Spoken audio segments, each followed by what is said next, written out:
All the different reading approaches we're looking at say they provide multisensory instruction. Is that where they use all those art supplies and draw in sand? I think my middle schooler will find that way too babyish. I'm Jenny Scherson, ex-special educator turned dyslexia interventionist. It wasn't so long ago that I, too, was overwhelmed by balanced literacy versus structured literacy, education speak, and everything in between. Fast forward after many, many hours of self-driven education, and you'll see I've built a thriving dyslexia practice helping students from age 6 to 18. My specialties? Working with the quote-unquote difficult, almost always 2E, student, and breaking down the complexities of dyslexia into everyday language strategies and action steps.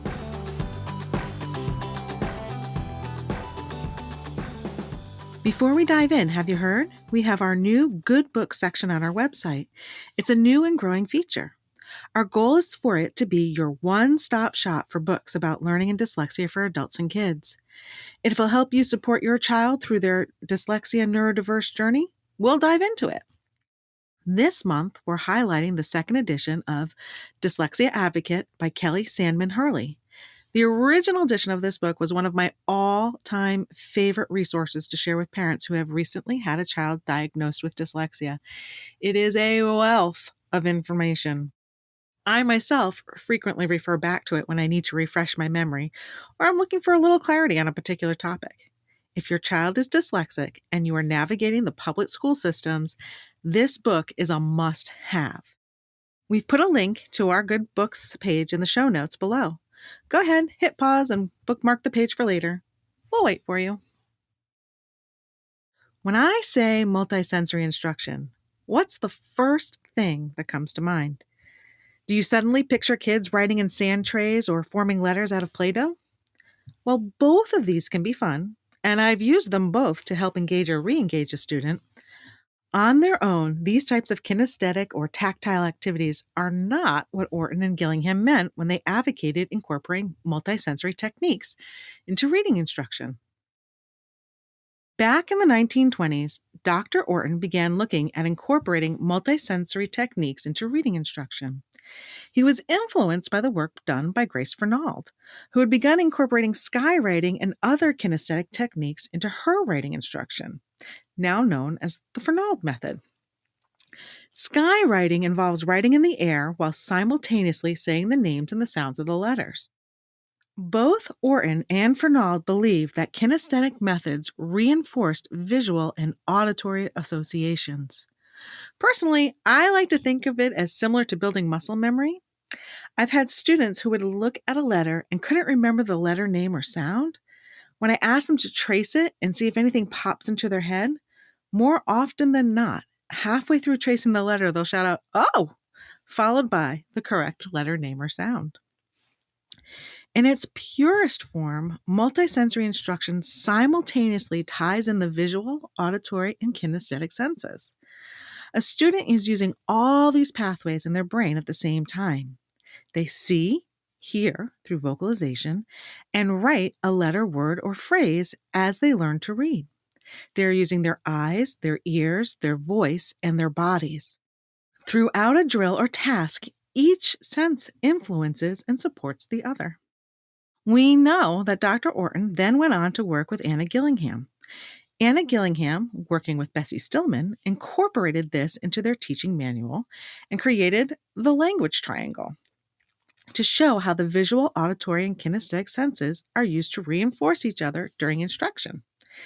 This triangle is sometimes known as the VAC or the VACT, the VAK or VAKT triangle, which visual, auditory, kinesthetic, or kinesthetic tactile. It took the first letter of each of those words to create an acronym. Now, picture a triangle.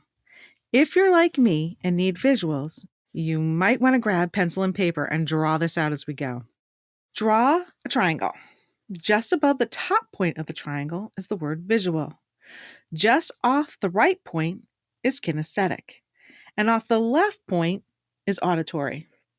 Along each side of the triangle are double-sided arrows. The arrow between visual and kinesthetic is labeled V-K.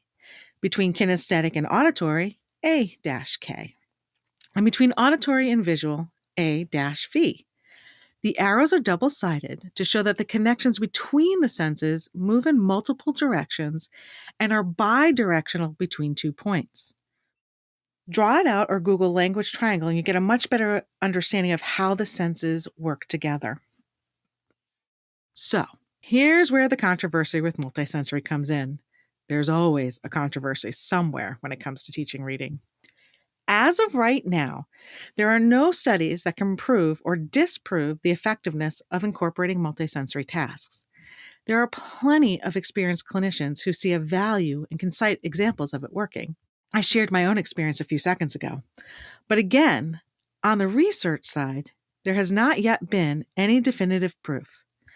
The other complaint I see about using a multisensory approach is that the important visual and auditory connections are often non-existent or missing. It just becomes another fun activity or art project, an activity most older students want no part of. In my view, the most important thing about using multisensory tasks or activities is to fully incorporate all the pieces, visual, auditory, and kinesthetic, simultaneously. The student sees the letter, then says the letter name sounds while tracing, writing, or typing the letter. In its simplest form at the single letter level, all of this can be done with letter cards the students can trace with their finger. All the other bells and whistles aren't needed and in some cases are a distraction. That said, I will definitely whip out different kinesthetic modalities to engage or re-engage a student, as long as I also keep the simultaneous visual and auditory pieces intact. If you have any further questions about multisensory instruction, please feel free to sneak into my inbox. And if you loved what you've learned so far, please give our little podcast a 5-star rating. We would so appreciate it. Until next time, bye-bye. I hope you enjoyed this episode of Literacy Untangled. If you loved this episode as much as I did, head on over and rate and subscribe so you never miss an episode. If you want to continue the conversation or share your takeaways, head on over to our Instagram at Literacy Untangled and comment on your favorite part. I can't wait to hang out with you again soon. Bye!